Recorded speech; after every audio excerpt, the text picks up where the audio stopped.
là để cần counselor giống tập si là những điều là để ta promote tu thế để với ta hiện tại là certificate đông tu ra local con giống thế mà sa in cần chung qua ok để rồi là chung qua cho nên chỉ vậy của chỉ u mà sa in con tu hẳn suy cần qua cái quay mê chỉ là con president là nó suy qua sáng nay để xuống sa đi cho nên cái ở về khi quay mê để được cho nó sáng nay lên xuống baru khan kapag kailan may kusuriat at tingam may kusuriat di hanting kita khotlang tan tincha tinghi akong ve khotong ni inchu wa kan committee tin kan ule kapate zirna ai na tak zirna ngai sang tak ni an lo ni chu wang chuanin khotlang try te wai me te di han de chin yang higi ani nuam da te o mem kan ti le kha te kan in khon zar zaran ko wai me te ne yang chuan ko wai me ten lo takin mu takin ke o wa kan u le ka pa min choya kan han tum na kha min ti lo tin saka wai me te chunga wi na ya lo thu kan chu ko mingin suyani đồng thu soi chung các bạn thuộc đầu tiêu với đại gia thiên phật đi hạt soi lần sáng cần qua dân lai tên là hạt bal cô hoa cả chỉ là soi qua các đi năn tên soi vết qua bông cồn thiên phật thung cần soi lễ dục đấy đi chỉ là cần vice cần local council president là soi bông cồn nị khi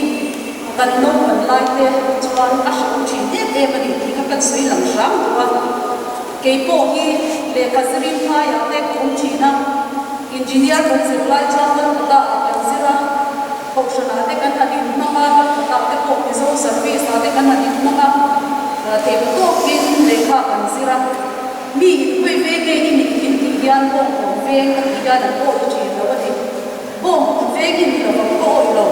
sa te mo mission ve ki mo ni ya ki min han ti sham chi na bom ko kha min mu dan asam lo chi na ni ma se vi na yan ka lo ko ni vi na yan ni sa sa lai te bom ko ni min cha tu in lo kan ko ni ano ka ti a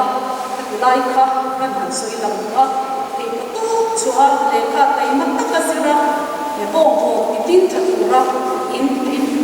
ron chan fat fat ka tu a vi na yan sina bu oi te kan sui ri ko ka tin chu ba ka kan sui chu le kha kan sui hian mun sang a te pha ya te foreign a te ko la zir mai te ya ta te ko la ko mai te ni chung mun sung sung a chuan voi na yan ka cha chu pathian mun thei ni ko ni lo ti le